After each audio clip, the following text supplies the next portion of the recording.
نشوف لقاءات الزميل غازي العمري مع باغوفيتش وباستوني.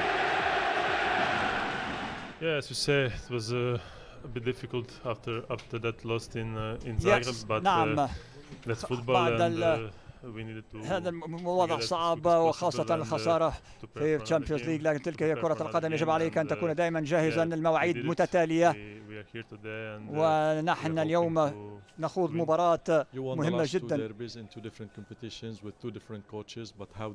حاليا مباراة ديربي بالنسبة لك مع مدربين مختلفين، كيف ترى مباراة اليوم؟ أعتقد كل ديربي هو مختلف. يجب علينا أن نكون على أتم التركيز والاستعداد ذهنيا، خاصة من أجل مواجهة الإنتر، لأنه حتى في اللحظات الأخيرة يجب علينا أن نكون مركزين، دائما يكون لدينا شخصية فوق الميدان. من هو اللاعب المهاجم في الإنتر الذي تقرأ له حسابات كثيرة؟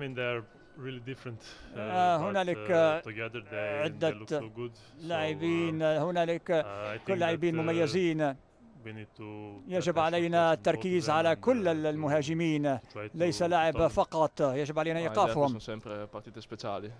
هي مباراة خاصة مثل ما شاهدنا في المباراتين السابقتين. الديربي كيف كنا نحن على الورق لدينا الأسبقية وخسرنا. اليوم الميلان هو الذي يحتضن المباراة. كيف ترى الموضوع؟ نعم نحن حاليا الأوبجيكتيف هي اليوم الفوز والعودة لسكة الانتصارات في الديربي بعد خسارتين متتاليتين. شكرا للزميل غازي العمري على هذه اللقاءات.